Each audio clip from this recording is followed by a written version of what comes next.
प्यारे बच्चों, ray optics 1 का जो लेक्चर था हमारा, उसमें आपने देखा कि प्रकाश क्या होता है। प्रकाश को हम क्या कहेंगे, वेव या कण। इन बातों में चर्चा आगे भी होगी जब हम वेव थ्योरी की बात करेंगे। फिलहाल हमने प्रकाश को, अगर हमने एक उसके हम छोटे से छिद्र में अगर से गुजरने वाले प्रकाश की बात नहीं कर रहे हैं, हम वेव थ्योरी की बात नहीं कर रहे हैं। जब उसका वेव नेचर नज़र आता है तो हम प्रकाश को एक किरण मान लेते हैं, रेज, जो एक डायरेक्शंस देती हैं, एरो से रिप्रेजेंट करते हैं। उसके आधार पर प्रकाश सीधी रेखा पे चलता है। और प्रकाश जो लाइट है वो जब किसी सरफेस पे पड़ती है और उस सरफेस से रिफ्लेक्ट होकर हमारी आंखों में आई तो हमें वो सरफेस दिखाई देती है। प्रकाश का जो परावर्तन होता है किसी पृष्ठ पर पड़ के वापस आ जाना, बाउंसिंग बैक, उसमें कुछ परावर्तन के नियम भी होते हैं। अगर हम सरफेस को स्मूथ लेते हैं तो कहते हैं कि दिस इज रेगुलर रिफ्लेक्शन, यानी एक डायरेक्शन में रिफ्लेक्शन होगा। परावर्तित किरणें एक दिशा में जाएंगी, आपतित किरणें कुछ कोण बनाते हुए आएंगी।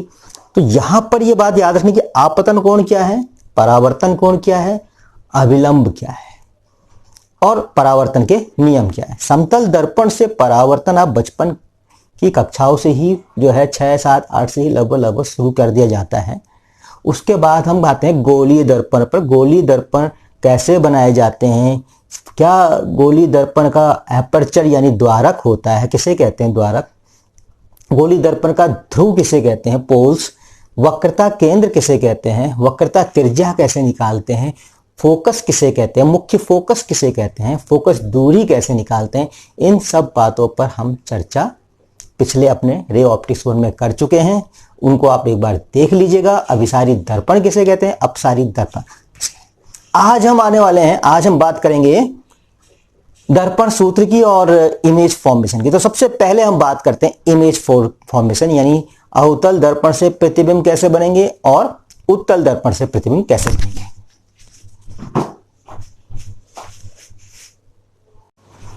पहले बच्चों हम बात करने जा रहे हैं अवतल दर्पण पर द्वारा प्रतिबिंब का निर्माण।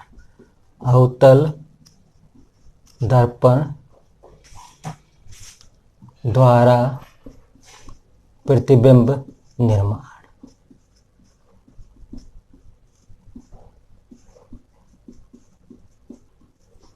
नंबर 1, सबसे पहले देंगे यदि वस्तु अनंत पर हो।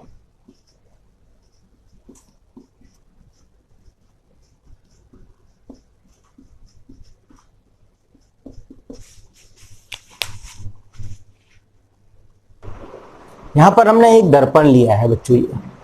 इस दर्पण का जो इधर एक भाग जो है इस तरह का है, धसा हुआ, जैसे चम्मच की एक वो चम्मच को समझ लीजिए, स्पून को जानते हैं आप, इस तरह से होती है। इधर वाला पोर्शन पॉलिश कर दिया उभरा हुआ और इधर वाला स्मूथ है। अब ये कोई वस्तु अनंत पर रखी है तो आप जानते हैं कि अनंत पर जो होगी वस्तु बहुत दूर से अगर आएगी, हम अगर अनंत से आ रही है वस्तु तो वो कहां से होकर के जाती है परावर्तन के बाद, वो सीधे यहां से फोकस से होकर जाती है, जिसे हम मुख्य फोकस भी कहते हैं। यहां पर प्रत्येक बिंदु पर अगर मैं यहां से मिला दूं ये बिंदु सी, आप जानते हैं ये CF और FP क्या होते हैं, आधे आधे होते हैं, क्योंकि वक्रता त्रिज्या हमेशा फोकस दुगनी होती है, या कह सकते हैं फोकस दूरी जो है वक्रता त्रिज्या की आधी होती है। ये आपका अभिलंब हुआ। तो हर जगह पे परावर्तन का नियम लगा, बैंड हुई और फोकस से गई। उस पर्टिकुलर बिंदु फोकस को हम कहते हैं दर्पण का मुख्य फोकस। यहां पर जो प्रतिबिंब बनेगा बहुत ही छोटा बनेगा। इस समय जब वस्तु अनंत पर होगी तो प्रतिबिंब जो है बहुत छोटा बनेगा। प्रतिबिंब अत्यंत ही छोटा और क्या है, वास्तविक या आभासी। ये भी देखिए, वास्तविक प्रतिबिंब जहां पर वास्तव में रिफ्लेक्शन के बाद रेज मिलती हैं वहां पर वास्तविक प्रतिबिंब बनता है और इसे पर्दे पर लिया जा सकता है। यहां पर अगर हम पर्दा रख दें तो वहां पर हम उसका प्रतिबिंब ले सकते हैं। जैसे दूर से अगर हम प्रकाश के किरणों को लें तो हम उसको एक कागज पर फोकस कर सकते हैं, वहां पर प्रतिबिंब हमने कागज पर ले लिया। वास्तविक प्रतिबिंब वही होते हैं जिन्हें पर्दे पर लिया जा सकता है, आभासी प्रतिबिंब को नहीं लिया जा सकता। जो वर्चुअल इमेजेज होती हैं वो हमें प्रतीत होती हैं कि दूसरी जगह हैं, परंतु हम उनको ले नहीं सकते।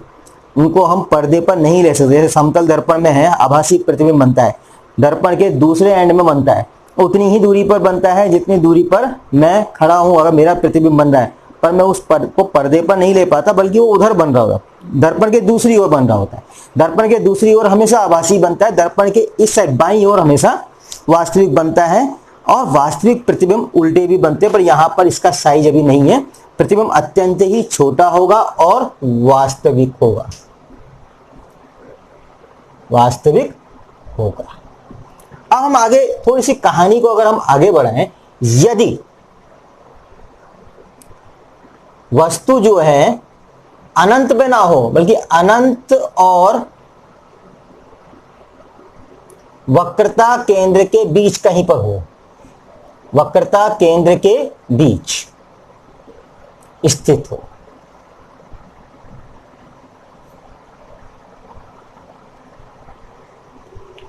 जब वस्तु वक्रता के अनंत पे नहीं है, अनंत से हम थोड़ा सा पास ले आए हैं, उसे वक्रता केंद्र और अनंत के बीच में ले आए हैं।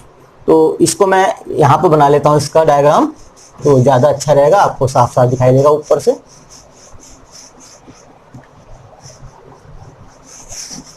दोबारा ही लिख लेते हैं। नंबर 2, यदि वस्तु अनंत तथा वक्रता केंद्र के बीच स्थित हो, फिर हम लेंगे इसमें एक दर्पण ले लेते हैं, अवतल दर्पण, अभी क्योंकि अवतल दर्पण से ले रहे हैं हम। और ये ले ली मुख्य अक्ष जो ध्रुव से होकर के जाती है और वक्रता केंद्र से होकर के जाती है। वक्रता केंद्र वो होता है जो इस, अगर मैं इसका पूरा एक गोला खींच दूं तो जो केंद्र होता है वो वक्रता केंद्र होता है। वक्रता केंद्र और ये लंब है, ये ध्रुव पर अगर मैं मिला दूंगा तो ये वक्रता त्रिज्या होगी, यानी सीपी वक्रता त्रिज्या होगी। अब यहां पर वस्तु क्या है, कहीं यहां पर है, सपोज ये पिन के रूप में ले रहा हूं वस्तु ओ डैश, ओके। इस ओ डैश का प्रतिबिंब कहां बनेगा इसको देखते हैं हम। तो इसके लिए हम एक समांतर रेखा पहले खींचते हैं। प्रतिबिंब बनाने के लिए कितनी हमें आवश्यकता हो सकती है, 3 की, या वैसे तो 2 ही में मिनिमम है कि 2 रेज अगर मिल जाएं और वो कहां से जा रही हैं तो हमें पता चल जाता है प्रतिबिंब कहां बन रहा है। तो पहली हमने एक रे ली है, इसमें समांतर जो मुख्य अक्ष के समांतर है। आमतौर पर पहली हम रे लेते हैं मुख्य अक्ष के समांतर, जो परावर्तन के बाद कहां से होकर के जाती है। अभी हमारी पुरानी जो डेफिनेशन जितनी हुई है, हमने कहा अनंत से आने वाला प्रकाश जो समांतर आती है मुख्य अक्ष, वो फोकस से होकर के जाती हैं, दर्पण के मुख्य फोकस से होकर के जाती हैं, और फोकस वक्रता केंद्र के आधे पर कहीं स्थित होता है, जैसे यहां पर होगा कहीं, और ये सीधे यहां से चली जाएगी फोकस से। ओ डैश मैं यहां पर कर लेता हूं, इसको ए बिंदु पर आपतित हुई और यहां पर ये परावर्तित हो गई, तो एरो से हमेशा दिखाएंगे परावर्तित हो गई इधर को। और एक किरण और ले सकते हैं हम, जो सीधे यहां से ले सकते हैं, यानी वक्रता केंद्र से जा रही है।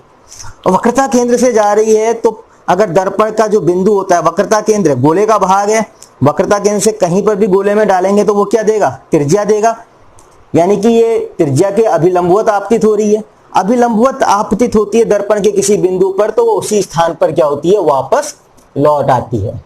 इसको अगर मैं बी कह दूं तो बी बिंदु पर आपतित हुई तो बी बिंदु पर ही वापस आ गई, I = R, I = 0, R = 0, तो अभिलंबवत आपतित हुई है वक्रता केंद्र से। इसको सीधे सीधे समझ लीजिए, वक्रता केंद्र से होकर के जाने वाली प्रकाश किरण अपने ही मार्ग पर वापस लौट आती है। इस ओ डैश का प्रतिबिंब यहां मिला हमें, जिसे हम कह सकते हैं आई डैश। इस प्रकार से प्रत्येक बिंदु को निकालते रहेंगे तो हमें प्रतिबिंब मिलेगा आई डैश, यानी ओ का प्रतिबिंब यहां आई पर हमें मिल जाएगा। ये उस स्थिति पे है जब वस्तु अनंत तथा वक्रता केंद्र के बीच में है। प्रतिबिंब क्या कहता है, कहता है प्रतिबिंब जो है वास्तविक है। प्रतिबिंब वास्तविक, प्रतिबिंब कैसा है, वास्तविक, और अभी भी वस्तु से छोटा है।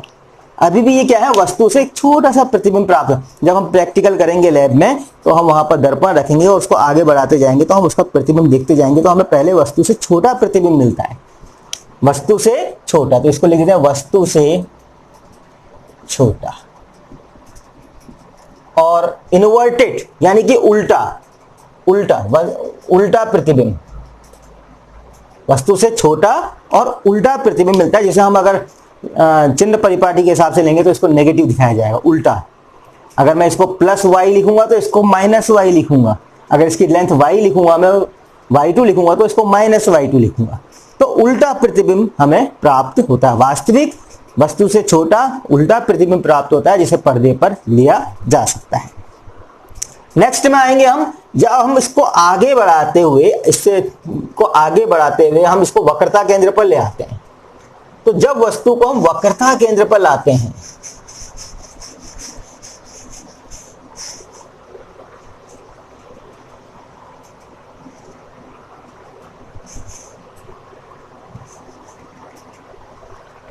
यदि वस्तु वक्रता केंद्र C पर स्थित हो, ये सब अवतल दर्पण के लिए बात कर रहे हैं, अभी उत्तल दर्पण की बात नहीं कर रहे हैं, अवतल दर्पण द्वारा बनना वाला प्रतिबिंब। अब ये है हमारा दर्पण को आमतौर पर हम M डैश लिखते हैं, मिरर M फॉर्म मिरर।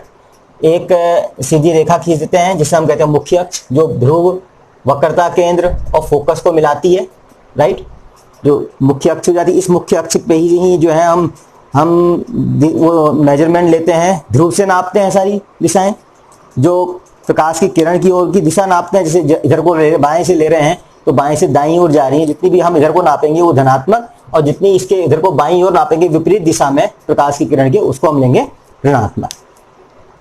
तो वक्रता केंद्र पर स्थित है, इसको कर लेते हैं ए करने की बजाय O फॉर ऑब्जेक्ट, वस्तु को ऑब्जेक्ट कहते हैं इंग्लिश में, O डैश। एक ले लीजिए समांतर, ये जाएगी फोकस से।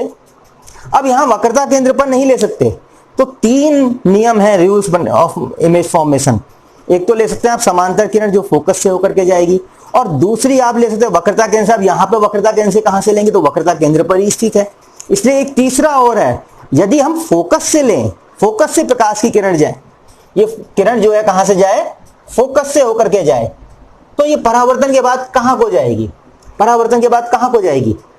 यदि ये एक तरह से प्रकाश किरण अनंत से आ रही है समांतर, वो फोकस से जा रही है, तो फोकस से होकर के जाने वाली कहां को जाएगी, इसका रिवर्स करेगी, रिवर्जिबिलिटी प्रिंसिपल, उत्क्रमणिता, यानी फोकस से होने वाली कहां को जाएगी, वो समांतर होगी, वो समांतर होगी। अब ये इधर को आ रही है तो समांतर लेंगे तो हम कहां लेंगे,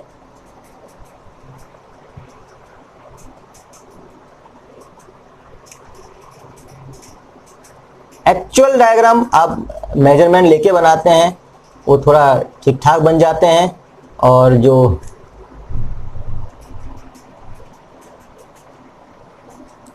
यहां पर हम सैद्धांतिक तौर पे बना रहे हैं, फोकस से गई और इधर क्या है, समांतर हो गई, ये दोनों मिलती हैं इस बिंदु पर, यहां पर बन जाता है प्रतिबिंब आई डैश का ओ डैश। और ये सी बिंदु सी पर ही मिल रही है, सी पर ही ओ डैश है, सी पर ही आई डैश है। इसको विपरीत लेंगे तो यहां पर आई डैश, यानी कि वस्तु का प्रतिबिंब कहां बनता है, वक्रता केंद्र पर ही बनता है। यहां पर एक चीज और है, जो ये वस्तु का साइज है वही वक्रता केंद्र पर स्थित वस्तु का प्रतिबिंब का भी साइज है। अगर हम इसे कैलकुलेट करना चाहें तो हम इसे समरूप त्रिभुज के आधार पर दिखा सकते हैं, जो इसका साइज होगा वो इसका भी साइज होगा, जो इसका आकार होगा वो इसका भी आकार होगा। और यहां पर हम लिखेंगे नियम में कि प्रतिबिंब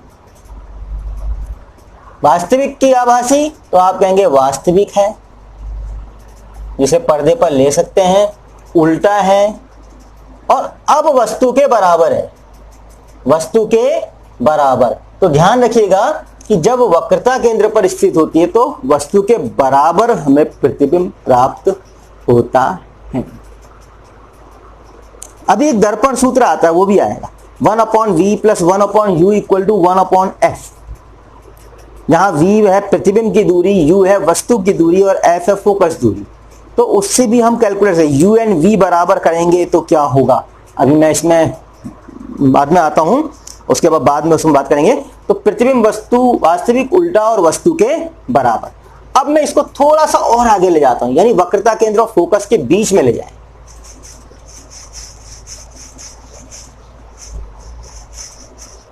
यदि वस्तु वक्रता केंद्र C और फोकस के बीच, मध्य नहीं कहूंगा, मध्य में आता है इसी ठीक मध्य बिंदु, बीच कहीं भी हो सकता है, बीच स्थित हो, ये हो गया आपका MM डैश, मिला दीजिए बिंदु P C F। अब यहां है वस्तु O डैश, तो लेंगे एक ये ले लेंगे, यहां से जाएगी, अब मैं बताऊंगा नहीं बार बार, समांतर ली, फोकस से गई परावर्तन के बाद, ओके, फोकस से जाने वाली कहीं इधर को चली गई। अब ये जिस तरह से हमारा अभी वक्रता केंद्र पर नहीं बनेगा, ये वक्रता केंद्र से परे बनेगा, वक्रता केंद्र से परे, क्योंकि वक्रता केंद्र पर तब बनता है जब वक्रता केंद्र पर वस्तु स्थित हुई है। अब हम आगे ले गए तो प्रतिबिंब इधर को जाएगा, और आगे ले जाऊंगा प्रतिबिंब और इधर को जाएगा, जितना इसको इधर ले जाऊंगा उतना प्रतिबिंब इधर को जाएगा, फिर जितना इधर को ले जाऊंगा इतना इधर को जाएगा, और फोकस पे ले जाऊंगा तो अनंत पे चला जाएगा। ये समझ गए? तो यहां पर जो है प्रतिबिंब हमें जहां प्राप्त हुआ है, इसे कहते हैं प्रतिबिंब वास्तविक उल्टा और वक्रता केंद्र से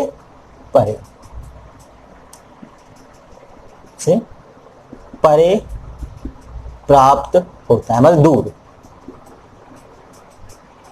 इसमें एक चीज और हमने लिखनी थी, यहां पे ये एक नहीं है, एक कंडीशन थी, जब अनंत पे थी वस्तु तो प्रतिबिंब छोटा था और हमें कहां मिला था, F पर, स्थिति कहां थी, F पर।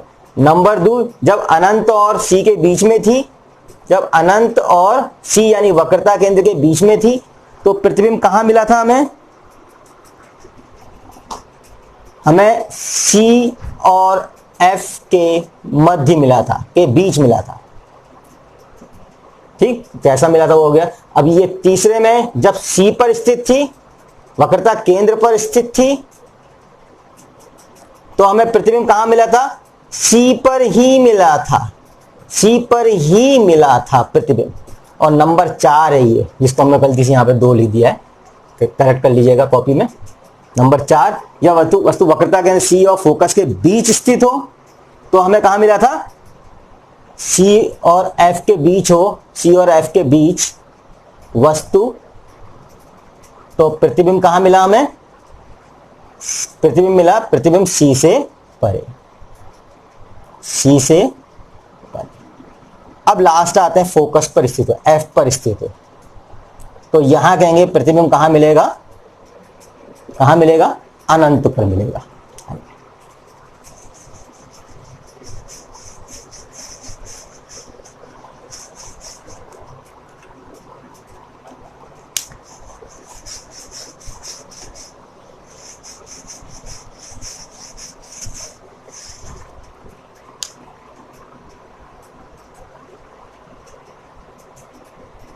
यदि वस्तु F पर स्थित हो,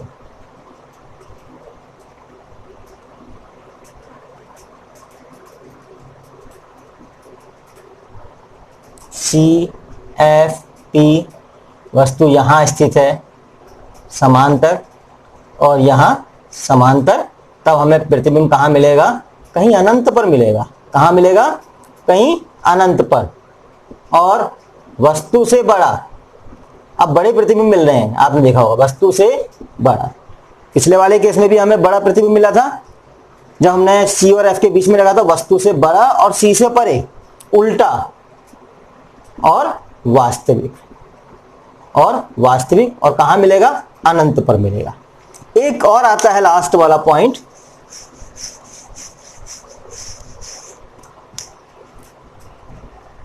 यदि वस्तु फोकस F और P पोल, इसको ध्रुव के मध्य स्थित हो, मध्य में कहने में मध्य कह देंगे आप, बीच स्थित हो।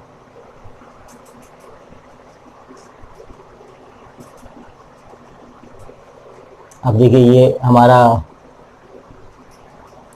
C F एंड P यहां का स्थित है, तो क्या होगा, एक समांतर किरण ये फोकस से होकर के जाएगी और एक जाएगी ये क्या हो रहा है, क्या हो रहा है, ये कट नहीं रही है, एक इधर को चली गई, एक इधर को चली गई,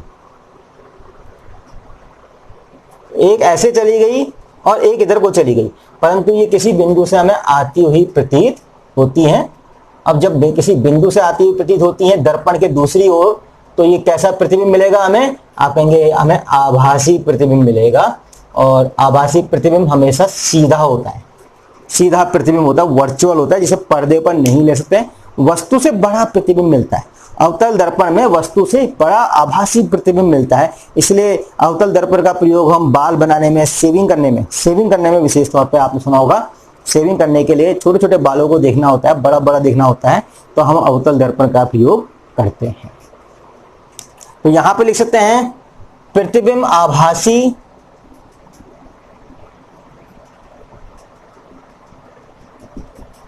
वस्तु से बड़ा,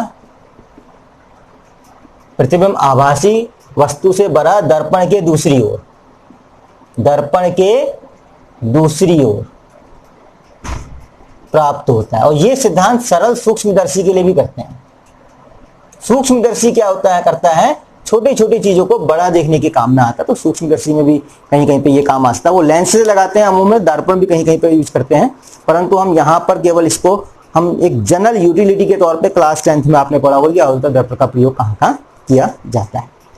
तो ये तो इमेज फॉर्मेशन दर्पण में कैसे होती है, शेष प्रैक्टिकल में देखने वाली चीज है कि जब दर्पण, अब एक बार फिर मैं इसको रिवाइज कर रहा हूं यहां पर, जब अनंत में थी प्रतिबिंब फोकस पे बन रहा था, छोटा बन रहा था, वास्तविक बन रहा था।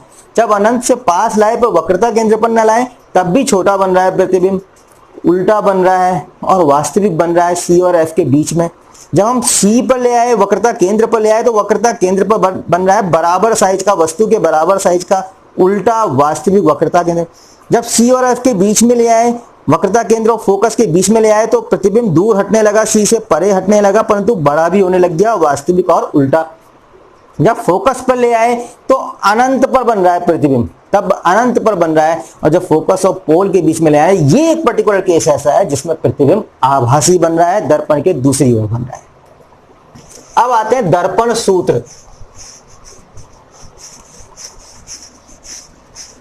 अब हम लेंगे बच्चों दर्पण सूत्र, और ये आपको पढ़ तो रखा होगा आपने, 1/v + 1/u = 1/f, जहां f क्या है, फोकस दूरी, u है वस्तु की दूरी, और v है प्रतिबिंब की दूरी। तो शुरू करते हैं। ये है बच्चों सपोज हमारा अवतल दर्पण, और ये ले लिया हमने वक्रता केंद्र, फोकस, पोल, m डैश हमने ये ले लिया दर्पण, सारी दूरियां ध्रुव से नापी जाएंगी। यहां कहीं पर ले लेते हैं o डैश, बहुत अच्छी क्लियर उसमें आ जाए। एक ले लेंगे यहां पर समांतर, अगर आप बेहतर है तो अपने आप खींचेंगे तो समांतर ही खींचेंगे, यहां पर मैं ब्लैक व्हाइट बोर्ड में मेरी खींचने में हो सकता है तिरछा हो जाए, पर इसको समांतर मान के चलेंगे। यहां से परावर्तन के बाद हम आ गए फोकस,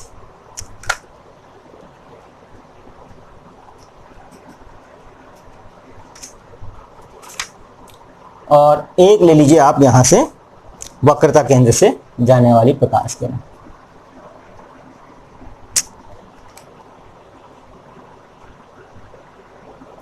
इसको थोड़ा सा सीधे खींच लूं मैं, तो फिर उसके बाद में ठीक हो गया, सीधा नहीं खींच रहा कोई बात नहीं।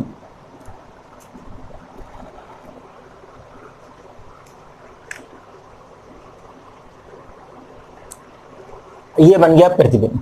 कैसे बना आप जानते हैं, I डैश I, एक समांतर किरण बिंदु A पर आपतित हुई, परावर्तन के बाद ये इधर को गई, A B कर लेते हैं इसको, एक यहाँ पे C पर गई सीधे, और अब इसी मार्ग पे वापस लौट आई, इसी मार्ग पर वापस लौट आई। यहां पर बच्चों हमें एक तो मिला हमें त्रिभुज ओ डैश सी, इसको मैं करता हूं एक तो point out, O dash C, और एक मिला ये आई डैश सी, त्रिभुज आई डैश एफ सी। ये दो त्रिभुज को हम जो है देखेंगे पहले। इसमें ये 90 डिग्री दोनों में है, दोनों समकोण त्रिभुज हैं, तो ये 90 डिग्री है और ये भी 90 डिग्री है, और ये क्या है, संगत कोण है, ये संगत कोण है। तो अल्टीमेटली दूसरा कोण अपने आप क्या होगा, बराबर हो जाएगा। उस कंडीशन में हम सिद्ध कर सकते हैं कि त्रिभुज ओ डैश सी समरूप है त्रिभुज आई डैश सी। तो सबसे पहले हम इनको सिमिलर ट्राइंगल के रूप में यहां पर बता देंगे कि ये दो त्रिभुज समरूप त्रिभुज हैं। समरूप त्रिभुज की भुजाएं समानुपाती होती हैं, तो हम लेंगे ओ डैश बटे आई डैश। हमने ली हाइट्स वाली भुजाएं पहले, ओ डैश बटे आई डैश, और फिर जो है मुख्य अक्ष पर जो भुजाएं हैं उनको ले लीजिए, क्योंकि हमें अल्टीमेटली मुख्य अक्ष पर ही निकालना है सब कुछ। प्रतिबिंब की दूरी मुख्य अक्ष पर ही निकलती है, वस्तु की दूरी ध्रुव से नापी जाती है मुख्य अक्ष पर ही, फोकस दूरी मुख्य अक्ष पर ही। तो यहां पर अभी हम देखिए क्या करने जा रहे हैं, बराबर मुख्य अक्ष पे लेंगे तो यहां पर CO बटे यहां पे हो जाएगा IC, ये हो गया समीकरण नंबर 1। अब हम एक दूसरा त्रिभुज लेते हैं। अब हम लेते हैं ये I है, I डैश F, त्रिभुज I डैश F, और एक लंब इसमें यहां पे ड्रॉ कर देते हैं, एक त्रिभुज और बना लेते हैं AN। यहां पे क्योंकि यदि दर्पण का द्वारक बहुत छोटा हो तो N और P में कोई अंतर नहीं है, पर AP ट्राइंगल का नहीं लग रहा है, इसलिए हमने लंब डाल दिया AN, N और P के बहुत नजदीक होगा। अब मैं इस वाले को ले रहा हूं मैं, और इस वाले को ले रहा हूं मैं, इनको मैं मिटा दूं, इसकी ये धार है तो आपको ज्यादा क्लियर हो जाएगा, क्योंकि इनको मैं ले चुका हूं पहले। O डैश C वगैरह का एक तरफ ले चुका हूं मैं, और अब ले रहे हैं हम दूसरा त्रिभुज, ये और ये। देखिए आई डैश F और त्रिभुज आई डैश F NAF, दोनों फिर समकोण त्रिभुज हैं, और इसमें ये कोण बराबर ये कोण संगत कोण, दोनों समकोण त्रिभुज, तीसरा कोण अपने आप बराबर। तो इसको भी हम सिद्ध कर सकते हैं कि ये दोनों क्या है, समरूप हैं। क्या है, समरूप हैं, NAF। जब ये दोनों समरूप सिद्ध कर देंगे तो हम लेंगे हाइट्स वाली भुजाएं AN, जैसे यहां ले रहे थे O डैश, तो मैं यहां पे AN की जगह लेता हूं NA बटे I डैश बराबर NF बटे यहां पे हो जाएगा IF। ओके, अब NA, ये NA और O डैश में कुछ मैं समानता देख रहा हूं, क्योंकि ये समांतर किरणें हैं और बराबर हैं ये हाइट्स में, तो NA बराबर O डैश, परंतु NA बराबर O डैश, इसलिए O डैश बटे I डैश बराबर NF को हम PF भी लिख सकते हैं, यहां पे लिख रहे तथा NF इक्वल टू PF। जैसे कि मैंने अभी कहा था, द्वारक छोटा है, N P के नजदीक है, N P के निकट है, N P के निकट है। इसमें एक पॉइंट और आप डाल देंगे अपने नोट्स में कि द्वारक छोटा होने के कारण N P के निकट है, तो यहां पर लिख देंगे PF बटे IF, और IF अभी तो हम इसको लग रहे हैं समीकरण नंबर 2। अब ये समीकरण 1 और 2 में लेफ्ट हैंड साइड बराबर है, इसलिए हम राइट हैंड साइड को हम यहां पर क्या करेंगे, बराबर कर देंगे।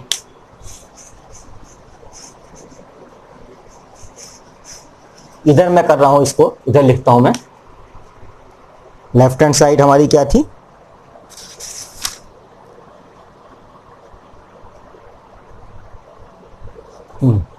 CO, यही थी CO बटे IC, राइट, बराबर PF बटे पी एफ बटे आई एफ। यही हो समीकरण 1 व 2 से CO बटे आई सी बराबर पी एफ बटे आई पी। CO भी जो है ध्रुव से नहीं नापा गया है, तो हम CO को ध्रुव से नापने के लिए क्या करेंगे, हम P से देखेंगे, P से O तक का को हम नाप सकते हैं ध्रुव से, और इसमें से P से C वाला हिस्सा हटा दे तो CO आ जाएगा। यानी कि CO की जगह हम लेंगे PO माइनस PC। अभी सब P से हो गया ध्रुव से। इसी प्रकार IC को निकालना होगा तो हम P से लेंगे C तक, PC माइनस और फिर कर देंगे PI बराबर। अब हमें PF तो P से ही नापा गया है, पर IF को नहीं नापा गया P से, तो PI माइनस PF। इनमें हम चिन्ह परिपाटी का प्रयोग करते हुए अब दूरियों को लिख देंगे। तो चिन्ह परिपाटी का जब हम प्रयोग करेंगे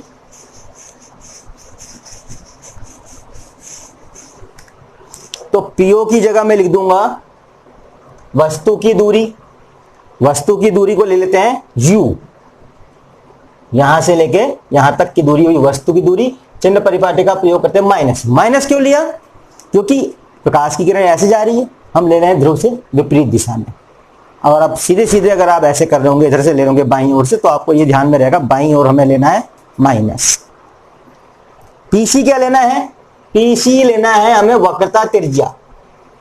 वक्रता त्रिज्या पीसी, और इसको भी हम लेंगे माइनस, और आर बराबर होता है दुगना फोकस दूरी का, क्योंकि हमें सूत्र में फोकस लाना है। पीसी हो गया पीएफ, पीसी माइनस पीआई, ये पीआई है, ये पीआई है।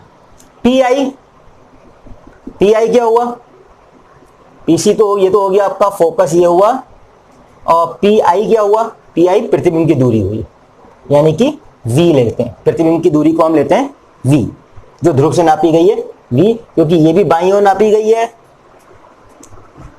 किरण की विपरीत दिशा में नापी गई है, किरण की दिशा के विपरीत दिशा में नापी गई है, इसलिए हम यहां भी नेगेटिव लेंगे। आगे पीएफ ले लिया, पीआई ले लिया, पीएफ ले लिया, ओके। अब इसको समीकरण नंबर 3, इसको मैं कह दूं समीकरण 3 में रखने पर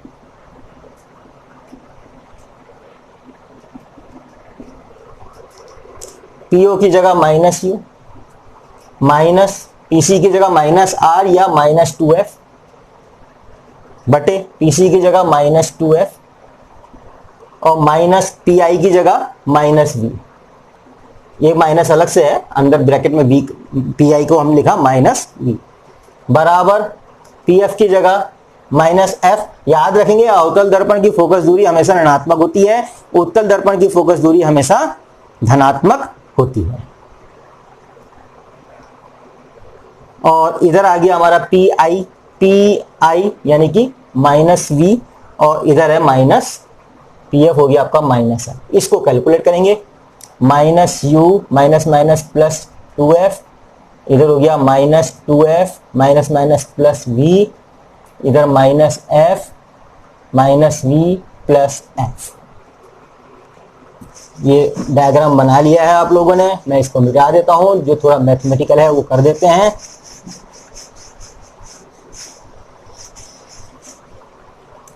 क्रॉस मल्टीप्लीकेशन कर दीजिए, यानी कि माइनस यू प्लस 2F, इसको गुणा कर दीजिए किससे, माइनस वी प्लस एफ, बराबर माइनस एफ को गुणा कर दीजिए माइनस 2F प्लस वी।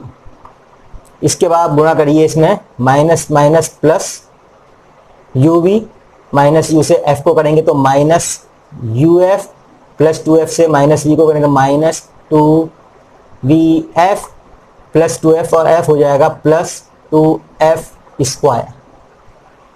इसको गुणा करेंगे minus minus plus 2F square, ये हो जाएगा माइनस VF, धन धन ऋण minus VF, plus 2F square, ये 2F स्क्वायर इधर भी है, ये कैंसिल हो जाएंगे। अब हमारे पास बचा UV, और इसको अगर मैं इधर ले लूं, नहीं इसको पहले हम लिख लेते हैं, माइनस UF और माइनस 2VF बराबर माइनस VF। इसको इधर ले लेते हैं, इस साइड, तो u v minus u f बराबर 2vf माइनस vf, ये हो जाएगा vf।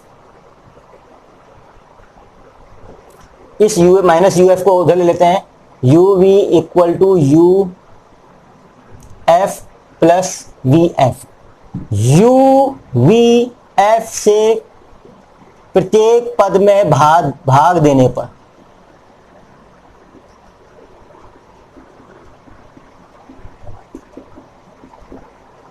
तो हमारे पास प्रत्येक पद में भाग देने के बाद क्या आ जाएगा,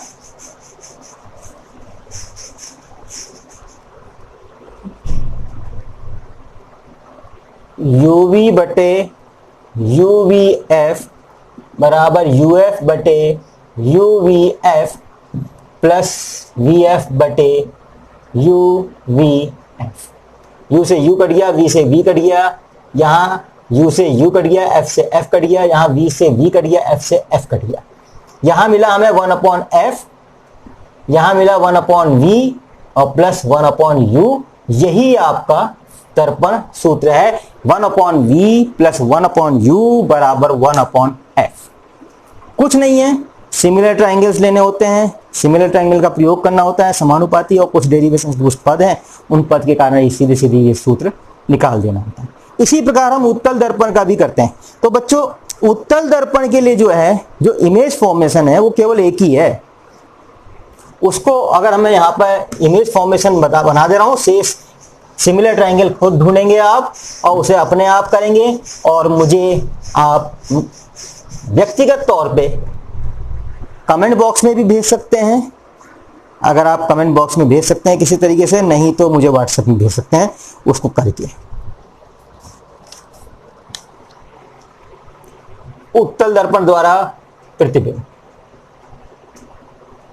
उत्तल दर्पण द्वारा प्रतिबिंब कैसा बनेगा, पहले इसकी बात कर लेते हैं और उसी में आप निकालोगे। यहां पे भी हम एक दर्पण ले लेते हैं, m डैश। इसका धसा हुआ भाग जो है वो पॉलिश्ड होता है, उभरा हुआ भाग पॉलिश्ड नहीं होता, वो स्मूथ होता है। यहां भी मुख्य अक्ष लेंगे, P लेंगे, और इसका फोकस हम जानते हैं डायवर्स करता है, तो यहां कहीं फोकस होता है, और क्योंकि गोला ऐसे बनेगा तो यहां पर वक्रता केंद्र होगा।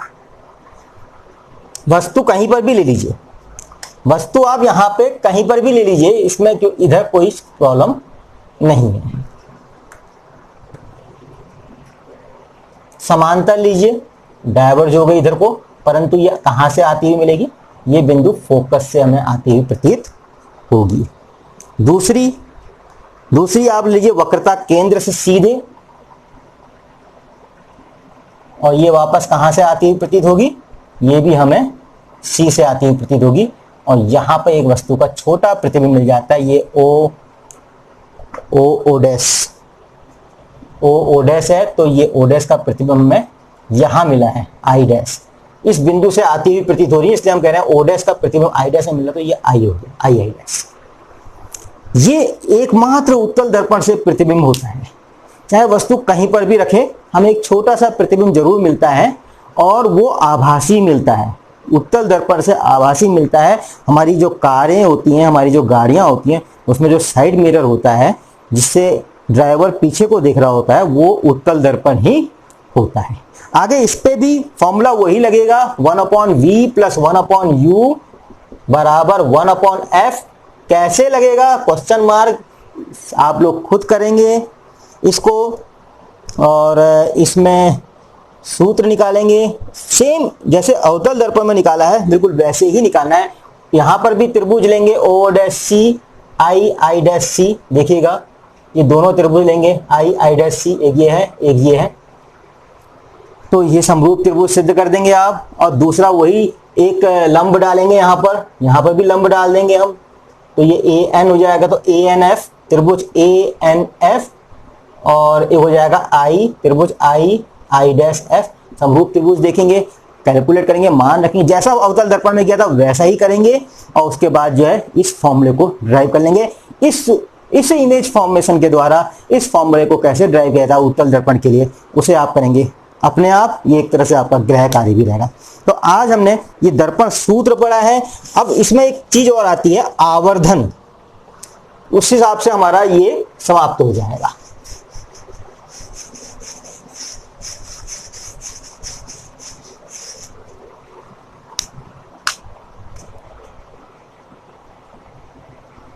रेखीय आवर्धन,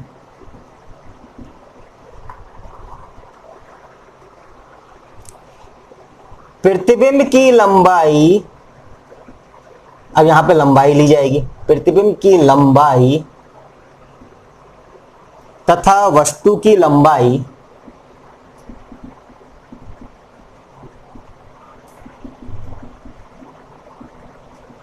के अनुपात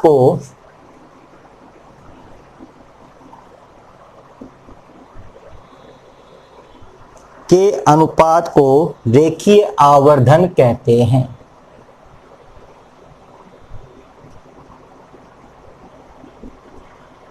रेखीय आवर्धन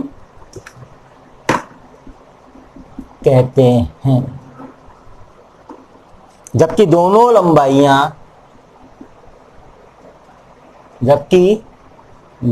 लंबाइयां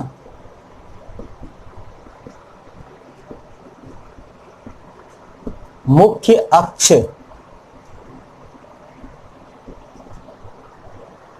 के लंबवत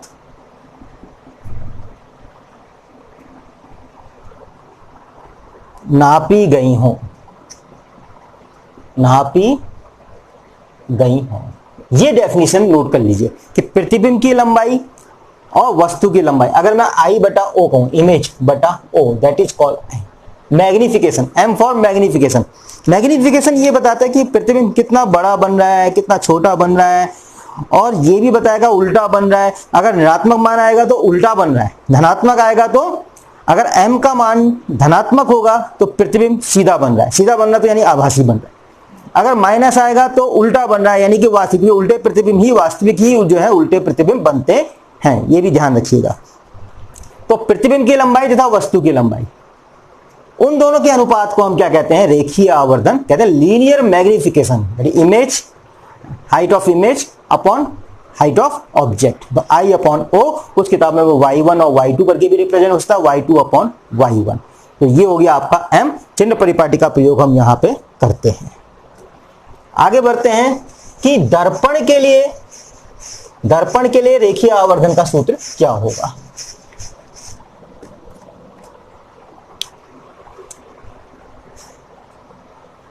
ये एक दर्पण है,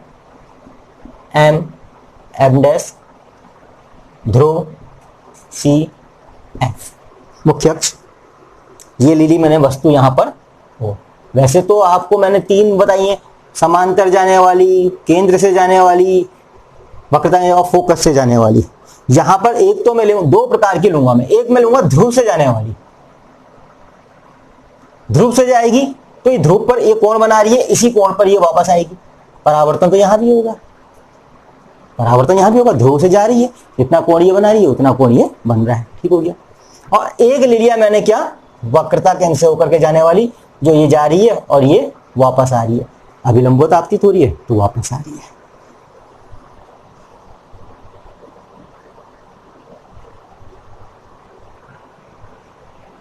triangle O dash PO is equal to 90, sorry, O dash PO is equal to, अरे इसमें हमने इमेज तो दिखाई नहीं है, इमेज भी दिखा दी जाए। कहां पे है? ये है I dash, okay. O dash P, ये हमने लिया O डैश PO, ये त्रिभुज लिया है। यहां पे I डैश PI भी ले सकते हैं। त्रिभुज I डैश PI बराबर नहीं, मैं सिद्ध करूंगा, समरूप त्रिभुज समरूप है।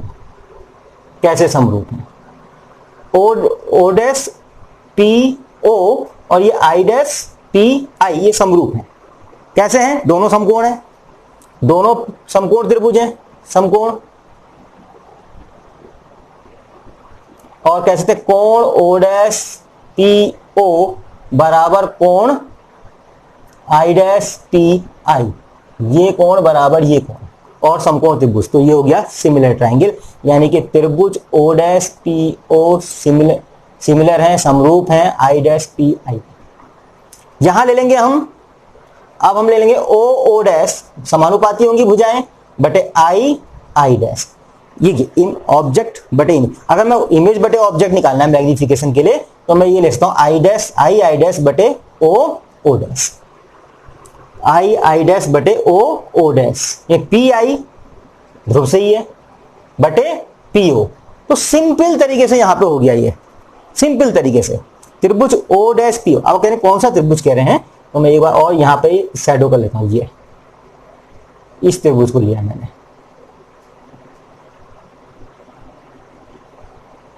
और एक लिया है ये त्रिभुज O O dash O P and I dash P I, I I dash बटे ओ डैश बराबर पी आई बटे पी ओ। पहले समरूप त्रिभुज कर देंगे, समकोण है, ये बराबर है परावर्तन के नियम से, परावर्तन के नियम से ये कोण बराबर ये कोण, अगर मैं इसको कोण आई कह दूं, इसको आर कह दूं, आई बराबर आर परावर्तन के नियम से। उसके बाद पी आई बटे P O, I I dash बटे ओ डैश को लिखते हैं अब हम चिन्ह परिपाटी के हिसाब से, प्रतिबिंब उल्टा बन रहा है, प्रतिबिंब इसको मैं केवल आई लिखूं, अगर मैं आई आई डैश को केवल आई लिखूं तो क्या लिखूंगा मैं माइनस आई, और ओ डैश को केवल वस्तु लिखूं तो क्या लिखूंगा पॉजिटिव आई ओ, और पी आई को क्या लिखूंगा प्रतिबिंब की दूरी, प्रतिबिंब की दूरी को हम क्या लिखते हैं v से डिनोट करते हैं, image of distance of image, और इसको इधर को ले रहे हैं हम तो हम क्या लेंगे माइनस वी, और पीओ क्या है वस्तु की दूरी यानी माइनस यू, ये वस्तु की दूरी यहां से u है, विपरीत दिशा में नाप रहे हैं बाईं ओर, माइनस यू पुट कर दीजिए, माइनस आई बटे प्लस ओ बराबर माइनस वी बटे माइनस यू, इस माइनस से ये माइनस कट गया, पर हमें निकालना है आई बटे ओ जिसे हमने कहा था m, इसलिए इस माइनस को हम इधर ले जाएंगे, माइनस वी अपॉन यू, यानी कि m बराबर है माइनस वी अपॉन यू। ये मैग्निफिकेशन का फॉर्मूला है, नोट कर लीजिएगा, m बराबर माइनस वी अपॉन यू। दो फॉर्मूले हैं, दर्पण सूत्र है 1 upon v plus 1 upon u बराबर 1 अपॉन एफ, और मैग्निफिकेशन का फॉर्मूला है माइनस वी अपॉन यू। अच्छा बच्चों, संयुग्मी फोकस किसे कहते हैं अथवा संयुग्मी बिंदु किसे कहते हैं, तो इसमें केवल हमें अवतल दर्पण पे दिखाई देता है कि वस्तु को हम कहीं पर रख रहे हैं, उसका प्रतिबिंब हमें कहीं पे मिल रहा है, अगर मैं प्रतिबिंब की जगह वस्तु को रख दूं, उल्टा कर दूं, तो मुझे प्रतिबिंब कहां मिलेगा जहां पर वस्तु रखी है, इसलिए ये बिंदु क्या कहलाते हैं संयुग्मी बिंदु कहलाते हैं। ऐसी फोकस है, अभी आपने देखा होगा अनंत पर रखी थी वस्तु, प्रतिबिंब फोकस पर बन रहा था, फोकस पर रखते हैं तो अनंत पर बनता है, तो यहां पर भी क्या है ये समतल दर्पण की फोकस दूरी कितनी होती है, फोकस दूरी वक्रता त्रिज्या पे यहां पर देख लीजिए आर बराबर एफ अपॉन 2, यही तो था, वक्रता केंद्र उसका अनंत सीधे हो गया, वक्रता केंद्र अनंत होगी तो फोकस दूरी अगर आर इंफिनिटी हो जाएगा तो एफ भी क्या हो जाएगा इंफिनिटी हो जाएगा, है ना। समतल दर्पण के लिए वक्रता केंद्र जो है अनंत पर चला गया सीधे, तो इसलिए फोकस दूरी भी क्या होती है अनंत होती है, समतल दर्पण की फोकस दूरी अनंत होती है। अमूमन लैब में हमें जो अवतल दर्पण मिलते हैं उनकी लगभग 15 सेंटीमीटर की फोकस दूरी होती है। जब प्रैक्टिकल करेंगे आप इस बात को भी संज्ञान में लेंगे, इस तरह से मैग्निफिकेशन देंगे। हमें जब प्रयोग करना होता है तो हम पूरा अच्छी तरह से देखना चाहिए दूर में रखने पर वस्तु कहाँ बन रही है, और उस वस्तु जहां पर प्रतिबिंब बनना उस अगर मैं जगह पर रख दूं तो हमें वस्तु पर की जगह पर जो है प्रतिबिंब मिल रहा है या नहीं मिल रहा है। दोनों एक पिन इधर लगा लेते हैं, एक पिन इधर लगा देते हैं, इस पिन का प्रतिबिंब उस पिन पर मिल रहा है, उसका प्रतिबिंब यहां पर मिलेगा, संयुग्मी बिंदु है, संयुग्मी बिंदु, ठीक है। तो संयुग्मी फोकस या संयुग्मी बिंदु क्या होता है, इस पॉइंट को भी आप लोग हमेशा याद रखिएगा, संयुग्मी फोकस या संयुग्मी बिंदु। इस यूनिट में खासकर विशेषकर रे ऑप्टिक्स में आपको डेरिवेशंस मिलेंगे जिन पे आपको कार्य करना है। तो इसको हम यहां पर मिटा देते हैं। धन्यवाद बच्चों, आप इसके नोट्स बनाइए, हलवा पूरी मत खाइए, मतलब बने बनाए नोट्स पे विश्वास मत करिए, खुद के नोट्स बनाइए, बुक लीजिए, उठाइए और नोट्स बनाना अभी से प्रारंभ कर दीजिए। मैं आशुतोष सर यहां पर आपसे विदा लेता हूं।